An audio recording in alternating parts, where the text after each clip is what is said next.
എല്ലാ കൂട്ടുകാർക്കും പുതിയൊരു വീഡിയോയിലേക്ക് സ്വാഗതം.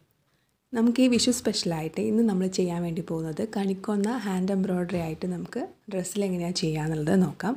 അത് നമുക്ക് സാരിയിൽ ചെയ്യാം, അതുപോലെ തന്നെ ധാവണിയിൽ ചെയ്യാം, പിന്നെ ചുരിദാറിൽ ചെയ്യാം, കുട്ടികളുടെ ഫ്രോക്കിലൊക്കെ ചെയ്യാം. പിന്നെ ഇതിൽ നമ്മൾ ഫ്ലവർ എങ്ങനെയാണ് ചെയ്യുന്നതെന്നും ലീഫ് എങ്ങനെയാണ് ചെയ്യുന്നതെന്നും ഡീറ്റെയിൽ ആയിട്ട് കാണിച്ചു തരുന്നുണ്ട്. അപ്പോൾ നിങ്ങൾക്ക് കണിക്കൊന്ന തന്നെ ചെയ്യണം എന്നില്ല, വേറെ ഏതെങ്കിലും ഫ്ലവർ വേണമെന്നുണ്ടെന്നുണ്ടെങ്കിൽ കുർത്തീൻ്റെ നെക്കിൽ ചെയ്യണം എന്നുണ്ടെന്നുണ്ടെങ്കിൽ അങ്ങനെയും ചെയ്യാം കേട്ടോ. ഈ ഒരു പാറ്റേൺ ഉപയോഗിച്ചിട്ട് ചെയ്യാം. അപ്പോൾ അതിന് വേണ്ടി ഞാനിവിടെ കേരള സാരി എടുത്തിട്ടുണ്ട്. കേരള സാരീൻ്റെ ബോർഡറിൻ്റെ മുകളിലായതുകൊണ്ട് നമ്മൾ ഇവിടെ ഒരു ചിത്രം, ഒരു കണിക്കൊന്നൻ്റെ ഒരു ചിത്രം വരച്ചെടുത്തിട്ടുണ്ട്. അപ്പോൾ ഈ ഒരു ചിത്രം നമ്മൾ ഇതിലേക്ക് അങ്ങനെ തന്നെ പകർത്തി വരയ്ക്കുകയാണ്. അപ്പോൾ എടുക്കുമ്പോൾ നിങ്ങൾക്ക് നിങ്ങളുടെ ഇഷ്ടത്തിനനുസരിച്ചിട്ട് എടുക്കാം. കുറച്ചും കൂടി വലിയ ടൈപ്പ് ഉള്ളത് എടുക്കണം എന്നുണ്ടെങ്കിൽ കുറച്ചും കൂടി വലുതാക്കിയിട്ട് എടുക്കാം. കുറച്ചും കൂടി ചെറിയ മോഡൽ മതി എന്നുണ്ടെങ്കിൽ അത് നിങ്ങൾക്ക് ഇഷ്ടത്തിനനുസരിച്ചിട്ട് നമുക്ക് ഗൂഗിളിൽ സെർച്ച് ചെയ്താൽ ഒരുപാട് ഇമേജസ് അവൈലബിൾ ആയിരിക്കും. അപ്പോൾ അതിൽ നിങ്ങൾക്ക് ഇഷ്ടപ്പെട്ടൊരു ഇമേജ് നിങ്ങൾ സെലക്ട് ചെയ്തിട്ട് പകർത്തി വരച്ചെടുക്കുക കേട്ടോ. അപ്പോൾ ഇതെങ്ങനെയാണ് വരയ്ക്കേണ്ടതെന്നുള്ള വീഡിയോ ഒക്കെ നമ്മൾ നേരത്തെ ചെയ്തിട്ടുണ്ട്, അതുകൊണ്ടാണ് ഇതിൽ ഇൻക്ലൂഡ് ചെയ്യാത്തത്. വേണമെന്നുണ്ടെങ്കിൽ അതിൻ്റെ ലിങ്ക് ഞാനിവിടെ ഐക്കാർഡിൽ കൊടുക്കാം. അറിയാത്തവർക്ക് വേണമെങ്കിൽ അത് പോയി കണ്ടു നോക്കാം കേട്ടോ. അപ്പോൾ നമ്മൾ ഇതേപോലെ ഇതിലേക്ക് ഈ ഒരു ഇമേജ് വരച്ചെടുത്തിട്ടുണ്ട്. അപ്പോൾ നമ്മൾ ചെയ്യുന്നത് എങ്ങനെയാണെന്ന് വെച്ച് കഴിഞ്ഞാൽ ഒരു ലീഫ് അടക്കമുള്ള മൊത്തമായിട്ടൊരു കണിക്കൊന്നൻ്റെ ഇമേജും നമ്മൾ വരച്ചെടുത്തിട്ടുണ്ട്. അതിൻ്റെ പെറ്റൽസ് മാത്രമായിട്ട് നമ്മൾ വരച്ചെടുത്തിട്ടുണ്ട്. അങ്ങനെ നമ്മൾ 2 മോഡലിലാണ് ചെയ്യുന്നത്. അപ്പോൾ നമുക്ക് എങ്ങനെയാണെന്ന് നോക്കാം. ആദ്യം നമ്മൾ ഈ വരച്ച് വെച്ചിട്ടുള്ള ഇത് നമ്മൾ റിങ്ങിലിട്ട് കൊടുക്കുക. എംബ്രോയ്ഡറി റിങ്ങിൽ നമ്മൾ ഈ ഒരു ഡിസൈൻ കറക്റ്റ് നമുക്ക് എവിടെയാണോ സ്റ്റിച്ച് ചെയ്യേണ്ട ഭാഗം കറക്റ്റ് സെൻറ്ററിൽ വരുന്ന രീതിയിൽ നമ്മൾ എംബ്രോയ്ഡറി റിങ് ഇട്ട് കൊടുക്കുക. റിങ് ഇട്ട് കൊടുത്തതിന് ശേഷം നമ്മളിവിടെ എന്താ പറയുക, ഒരു കണിക്കൊന്നൊക്കെ ഒരു യെല്ലോ കളർ ഉണ്ടാവുമല്ലോ, ആ ഒരു യെല്ലോ കളറിലുള്ള ത്രെഡ് ഇവിടെ എടുത്തിട്ടുണ്ട്. ആങ്കർ ത്രെഡാണ് എടുത്തിട്ടുള്ളത്. ആങ്കർ ത്രെഡ് എന്ന് പറയുന്നത് കമ്പനീൻ്റെ പേരാണ് ഈ ആങ്കർ എന്ന് പറയുന്നത് കേട്ടോ. അപ്പോൾ നിങ്ങൾ എടുക്കുമ്പോൾ ഏത് ടൈപ്പ് ത്രെഡ് എടുത്താലും കുഴപ്പമില്ല, എംബ്രോയ്ഡറിക്ക് ഉപയോഗിക്കുന്ന ഏത് ത്രെഡ് വേണമെങ്കിലും നിങ്ങൾക്ക് എടുക്കാം. പക്ഷേ കളർ ഇളകാത്ത ത്രെഡ് പ്രത്യേകം ചോദിച്ചിട്ട് തന്നെ വാങ്ങിയിട്ട് എടുക്കുക കേട്ടോ. പിന്നെ നിങ്ങൾക്ക് ആങ്കർ, അതായത് ഈ ഒരു കോട്ടൻ്റെ ത്രെഡ് എടുക്കുന്നതിന് പകരം വേണമെന്നുണ്ടെങ്കിൽ നിങ്ങൾക്ക് സിൽക്ക് ത്രെഡും എടുക്കാം. സിൽക്ക് ത്രെഡ് എടുക്കുമ്പോൾ കുറച്ചും കൂടി ഭംഗിയായിരിക്കും, കുറച്ചുകൂടി അട്രാക്റ്റീവും ആയിരിക്കും. ഇനി നമുക്ക് സ്റ്റിച്ച് ചെയ്ത് സ്റ്റാർട്ട് ചെയ്യാം. ഞാനിവിടെ ഒരു ലീഫ് ചെയ്തെടുത്തിട്ടുണ്ട്. അപ്പോൾ ഇനി എങ്ങനെയാണെന്ന് കാണിച്ചു തരാം. ഇതേപോലെ നമ്മൾ കറക്റ്റ് നമ്മളെ ലീഫിൻ്റെ കറക്റ്റ് സെൻറ്ററിലേക്കാണ് നമ്മൾ ഇതേപോലെ താഴത്തുനിന്ന് സൂചി മുകളിലേക്ക് കുത്തിയെടുത്തതിന് ശേഷം പിന്നെ കറക്റ്റ് സെൻറ്ററിൽ തന്നെ സ്ട്രെയിറ്റ് ആയിട്ട് നമ്മൾ ആ ഒരു ലീഫിൻ്റെ അറ്റത്തേക്ക് ഇതേപോലെ കുത്തിയെടുക്കുകയാണ്. കുത്തിയെടുത്തിട്ട് നമ്മൾ പിന്നെ എന്ത് ചെയ്യുകയെന്ന് വെച്ചാൽ ആ സെൻറ്റർ, അതായത് നമ്മളിപ്പോൾ സെൻറ്ററിലാണ് ചെയ്തിട്ടുള്ളത്, സെൻറ്ററിൽ നിന്ന് ഒരു സൈഡിലേക്ക് നമ്മൾ ഇതേപോലെ ചെയ്തു പോവുകയാണ്. ഇതേപോലെ ചെയ്തു പോകുമ്പോൾ നമ്മൾ വരച്ചിട്ടുള്ള ആ ലീഫിൻ്റെ ഷേപ്പ് ഉണ്ടല്ലോ, ആ ഷേപ്പ് അതേപോലെ മെയിൻറ്റെയിൻ ചെയ്യുന്ന രീതിയിൽ വേണം നമ്മൾ ഈ ഒരു സ്റ്റിച്ച് കൊടുക്കാൻ വേണ്ടിയിട്ട്. അപ്പം ഇത്ര മാത്രമേ ഇതിൽ ശ്രദ്ധിക്കാനുള്ളൂ. നമ്മൾ ആദ്യം തന്നെ ചെയ്യുമ്പോൾ സെൻറ്ററിൽ നിന്നാണ് ചെയ്യുന്നത്, അല്ലാതെ ഒരു സൈഡിൽ നിന്നല്ല ചെയ്യുന്നത്. ഒരു സൈഡിൽ നിന്ന് ചെയ്ത് വരുമ്പോൾ കറക്റ്റ് നമുക്ക് ആ ഒരു ഷേപ്പ് അല്ലെങ്കിൽ ആ ഒരു ഭംഗിയിൽ കിട്ടില്ല. അതൊരു ആംഗിൾ പോലെ ആയിപ്പോവും. കറക്റ്റ് നമ്മൾ സെൻറ്ററിൽ നിന്ന് എടുത്താൽ മാത്രമേ നമുക്ക് സ്ട്രെയിറ്റ് ആയിട്ട് ആ ലൈൻസ് ഇങ്ങനെ വരുള്ളൂ. അപ്പോഴേ നമുക്ക് കാണാനൊരു ഭംഗി ഉണ്ടാവുള്ളൂ. അപ്പോൾ ഇത്ര മാത്രമേ നമ്മളിതിൽ ശ്രദ്ധിക്കേണ്ടതായിട്ടുള്ളൂ. ആദ്യം നമ്മൾ സെൻറ്ററിൽ നിന്ന് ചെയ്തൊരു സൈഡിലേക്ക് ചെയ്യും, പിന്നെ മറ്റേ സൈഡും നമ്മൾ ഫില്ല് ചെയ്യും. പിന്നെ ചെയ്യുമ്പോൾ ശ്രദ്ധിക്കേണ്ട ഒരു കാര്യം എന്താണെന്ന് വെച്ചാൽ കെട്ട് കുടുങ്ങി പോകാൻ പാടില്ല. അതുപോലെ തന്നെ നമ്മൾ സൂചി മുകളിലേക്ക് എടുക്കുന്ന സമയത്ത് നമ്മൾ നേരത്തെ എടുത്ത് വെച്ചിട്ടുള്ള ത്രെഡ് അവിടെ ഉണ്ടല്ലോ, അപ്പോൾ ആ ത്രെഡിൽ ഇങ്ങനെ ഇടയ്ക്ക് കുടുങ്ങി പോകാൻ പാടില്ല. അങ്ങനെ കുടുങ്ങി പോകുമ്പോൾ സ്റ്റിച്ച് വേറെ തന്നെ മോഡലായി പോകും കേട്ടോ. അപ്പോൾ അങ്ങനത്തെ കാര്യങ്ങളൊക്കെ, മൈന്യൂട്ടായിട്ടുള്ള കാര്യങ്ങളൊക്കെ നിങ്ങൾ പ്രത്യേകം ശ്രദ്ധിച്ചിട്ട് ഈ വീഡിയോ ഒന്ന് ആദ്യം നന്നായിട്ടൊന്ന് കാണുക, കണ്ടതിന് ശേഷം ചെയ്യുക കേട്ടോ. അപ്പോൾ ഈ ഒരു മെത്തേഡ് തന്നെയാണ് നമ്മൾ ഈ ഒരു ലീഫിന് മൊത്തമായിട്ട് ചെയ്തെടുക്കുന്നത്. അപ്പോൾ ഞാൻ നിങ്ങളെ ബോറടിപ്പിക്കുന്നില്ല, കാരണം 2 നമ്മൾ ചെയ്ത് കാണിച്ചു. അപ്പോൾ ബാക്കി മൊത്തം ഞാൻ ചെയ്തെടുത്തിട്ട് അടുത്തത് എങ്ങനെയാണെന്ന് നോക്കാം. വീഡിയോ ഇഷ്ടപ്പെടുകയാണെന്നുണ്ടെങ്കിൽ ലൈക്ക് ചെയ്യുക. കൂടുതൽ വീഡിയോസ് കാണാൻ വേണ്ടി ഇതുവരെ ചാനൽ സബ്സ്ക്രൈബ് ചെയ്ത് സപ്പോർട്ട് ചെയ്തിട്ടില്ല എന്നുണ്ടെങ്കിൽ ഒന്ന് സബ്സ്ക്രൈബ് ചെയ്ത് സപ്പോർട്ട് ചെയ്യുക. അപ്പോൾ തൊട്ടടുത്തായിട്ട് ഒരു നോട്ടിഫിക്കേഷൻ ബെല്ലുണ്ടാവും, അതും കൂടി ക്ലിക്ക് ചെയ്യുക. അത് ക്ലിക്ക് ചെയ്യുമ്പോൾ അതിൽ 3 ഓപ്ഷൻ വരും. അതിൽ ഓൾ എന്നുള്ള ഓപ്ഷൻ കൊടുത്താൽ മാത്രമേ ഞാൻ വീഡിയോസ് അപ്ലോഡ് ചെയ്യുമ്പോൾ നിങ്ങൾക്ക് അപ്പം തന്നെ നോട്ടിഫിക്കേഷൻ വരുള്ളൂ. അപ്പോൾ നമ്മൾ ഇതേപോലെ അതായത് ഒരു കണിക്കൊന്നൻ്റെ ഒരു പൂ മൊത്തം നമ്മൾ ഇതേപോലെ ചെയ്തെടുത്തിട്ടുണ്ട്. അപ്പോൾ ഇതിൻ്റെ ഫിനിഷ് ചെയ്തിട്ടില്ല, കാരണം ഇതിൻ്റെ സെൻറ്ററിൽ ഇങ്ങനെ ഒരു വാല് പോലൊരു സാധനം വരില്ലേ, അപ്പോൾ അതും കൂടി നമുക്ക് ചെയ്യാനുണ്ട്. പക്ഷെ നമ്മൾ ഫ്ലവർ മൊത്തം ചെയ്തെടുത്തിട്ടുണ്ട്. അപ്പോൾ അതെങ്ങനെയാണ് അതിൻ്റെ ഫൈനൽ ലുക്ക് എന്ന് കാണിച്ചു തരാം. അപ്പോൾ ഇതാണ് അതിൻ്റെ ഫൈനൽ ലുക്ക്. അപ്പോൾ നമുക്ക് മൊത്തമായിട്ട് നമ്മൾ വരച്ചെടുത്ത അത്രയും ഫ്ലവർ നമുക്ക് ഈ ഒരു മെത്തേഡിൽ തന്നെ ചെയ്തെടുക്കാം. നമ്മൾ വരച്ചെടുത്ത ഇമേജ് പ്രകാരം ഞാനിവിടെ ഫ്ലവറൊക്കെ ചെയ്തെടുത്തിട്ടുണ്ട്. ഇനി നമുക്ക് മൊട്ട് എങ്ങനെയാണ് ചെയ്യാൻ നോക്കാം. അപ്പോൾ ഈ മൊട്ട് ചെയ്യാൻ വേണ്ടിയിട്ട് മുകൾ വശത്തായിട്ട് കുറച്ച് ഗ്രീൻ കളർ ഉണ്ടാവും, പിന്നെ താഴെ വശത്തായിട്ട് കുറച്ച് യെല്ലോ കളർ ഉണ്ടാവും. ആദ്യം മുകളിൽ നിന്ന് വരുമ്പോൾ എങ്ങനെയാണെന്ന് വെച്ചാൽ ആദ്യം നല്ല യെല്ലോ കളറുള്ള മൊട്ടുണ്ടാവും, പിന്നെ വരുമ്പോൾ എന്താ പറയുക, ഗ്രീൻ കളർ കൂടുതലായിട്ട് യെല്ലോ കളർ കുറച്ചായിട്ടുള്ള മൊട്ടാണ് ഉണ്ടാവുക. പിന്നെ അവസാനം വരുമ്പോൾ ഗ്രീൻ കളറിലുള്ള മൊട്ടാണ് ഉണ്ടാവുക. അങ്ങനെയാണല്ലോ നമ്മുടെ കണിക്കൊന്ന ഉണ്ടാവുന്നത്. അപ്പോൾ നിങ്ങൾക്ക് അത് എന്താ പറയുക, ഫോട്ടോ എടുക്കുമ്പോൾ അതിൻ്റെ പാറ്റേൺ എങ്ങനെയാണെന്ന് നോക്കിയാൽ മനസ്സിലാവും. അപ്പോൾ അതിനനുസരിച്ചിട്ട് നമുക്കിവിടെ മൊട്ട് എങ്ങനെയാണ് ചെയ്തെടുക്കാൻ നോക്കാം. നമ്മൾ അതായത് ഫ്ലവർ ചെയ്ത അതേ മെത്തേഡ് തന്നെയാണ്. അപ്പോൾ ആദ്യം നമ്മൾ മുകളിൽ എന്താ പറയുക ഗ്രീൻ കളറിൻ്റെ പോർഷൻ മാറ്റി വെച്ചതിന് ശേഷം ബാക്കി പോർഷൻ നമുക്ക് ഇതേപോലെ ചെയ്യാം.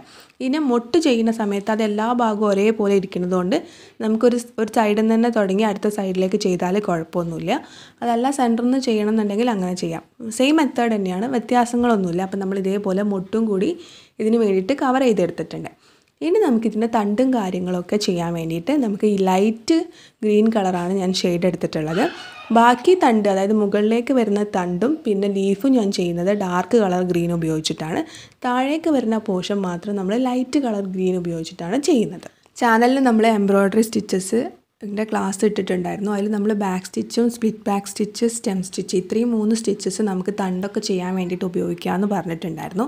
അപ്പോൾ ഇതിൽ ഏത് സ്റ്റിച്ച് വേണമെന്നുണ്ടെന്നുണ്ടെങ്കിൽ നിങ്ങൾക്ക് ഈ തണ്ട് ചെയ്യാൻ വേണ്ടിയിട്ട് ഉപയോഗിക്കാം. അപ്പോൾ ഞാനിവിടെ ബാക്ക് സ്റ്റിച്ചാണ് ഉപയോഗിക്കുന്നത്. അപ്പോൾ ഡീറ്റെയിൽ ആയിട്ട് ബാക്ക് സ്റ്റിച്ച് എങ്ങനെയാണെന്ന് പറയുന്നില്ല നമ്മൾ, കാരണം ഓൾറെഡി നമ്മൾ ഈ ഒരു വീഡിയോ ഒക്കെ എടുത്തു പോയതാണല്ലോ. അപ്പോൾ നമ്മൾ ഡീറ്റെയിൽ ആയിട്ട് അത് പറയുന്നില്ല, എന്നാലും ഇതിൽ കാണിക്കുന്നുണ്ട്. ചിലപ്പോൾ അറിയാത്ത ആദ്യമായിട്ടുള്ള ആളുകളാണ് കാണുന്നതെന്നുണ്ടെങ്കിൽ അവർക്കും കൂടി മനസ്സിലാവാൻ വേണ്ടിയിട്ട് നമ്മളിതിൽ കാണിക്കുന്നുണ്ട്.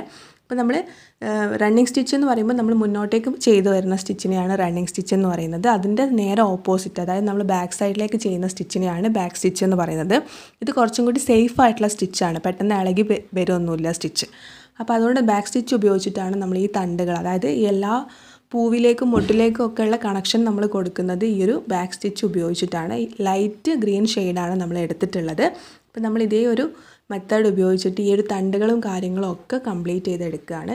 അപ്പം എന്താ പറയുക, അറിയുന്നത് കൊണ്ടാണ് നമ്മൾ വീണ്ടും വീണ്ടും വീണ്ടും ഇത് കാണിച്ചിട്ട് നിങ്ങളെ ബോറടിപ്പിക്കാത്തത്. അപ്പോൾ നമ്മൾ ഇതേപോലെ ഫുള്ള് ഫിനിഷ് ചെയ്തെടുത്തിട്ടുണ്ട്.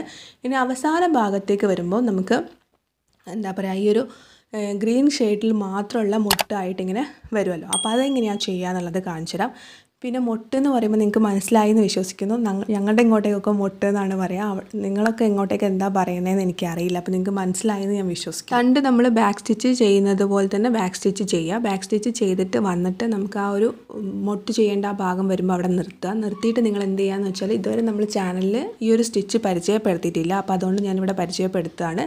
ഇതിന് നമ്മൾ ഫ്രഞ്ച് നോട്ട് എന്ന് പറയും. അപ്പോൾ എന്താ ചെയ്യേണ്ടതെന്ന് വെച്ച് കഴിഞ്ഞാൽ നമ്മൾ ത്രെഡ്, അതായത് സൂചി ഇതേപോലെ എടുക്കുക. സൂചി ഇതേപോലെ എടുത്തിട്ട് ഈ സൂചിയിലേക്ക് നൂല് ജസ്റ്റ് ഇതേപോലെ ഇങ്ങനെ റൗണ്ട് ചെയ്ത് കൊടുക്കുക. ഇത് എത്ര റൗണ്ട് വേണം കൊടുക്കുക അതൊക്കെ നമ്മുടെ ഇഷ്ടമാണ് കേട്ടോ, നമുക്ക് എത്ര റൗണ്ട് കൊടുക്കണം എന്നുള്ളത്. അപ്പോൾ ഞാൻ പറയുമ്പോൾ എങ്ങനെയാണ് നിങ്ങൾ ചെയ്യേണ്ടതെന്ന് വെച്ചാൽ, ഇത് നമ്മളൊരു കൊന്നപ്പൂവാണല്ലോ ചെയ്യുന്നത്. അപ്പോൾ മുകളിൽ നിന്ന് കുറച്ചും കൂടി വലുത് വന്നിട്ട് താഴേക്ക് ചെറുതായിട്ടാണ് വരുന്ന പോലെയാണ് കൊന്നപ്പൂ സാധാരണ അങ്ങനെയാണ് ഉള്ളത്. അപ്പോൾ നമ്മൾ എന്ത് ചെയ്യുകയെന്ന് വെച്ചാൽ മുകളിൽ കൊടുക്കുമ്പോൾ കുറച്ച് കൂടുതൽ കൊടുക്കുക. ഒരു 5 എണ്ണം റൗണ്ട് ചെയ്യുകയാണെന്നുണ്ടെങ്കിൽ പിന്നെ അത് 4 ആക്കുക, പിന്നെ അത് 3 ആക്കുക, പിന്നെ 2 ആക്കുക, അവസാനം ഒരെണ്ണോ അല്ലെങ്കിൽ 2 എണ്ണത്തിൽ വെച്ചിട്ട് നിർത്തുക.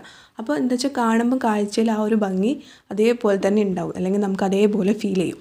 അപ്പോൾ ഇങ്ങനെ നമ്മൾ ചെയ്തിട്ട് നമ്മൾ എവിടെ നിന്നാണോ സൂചി മുകളിലേക്ക് പൊക്കിയെടുത്തത് അതേ പോർഷനിലേക്ക് തന്നെ താഴോട്ടേക്ക് ഇറക്കി കൊടുത്തിട്ട് ചെയ്യുന്ന സ്റ്റിച്ചിനെയാണ് നമ്മൾ ഫ്രഞ്ച് നോട്ട് എന്ന് പറയുന്നത്.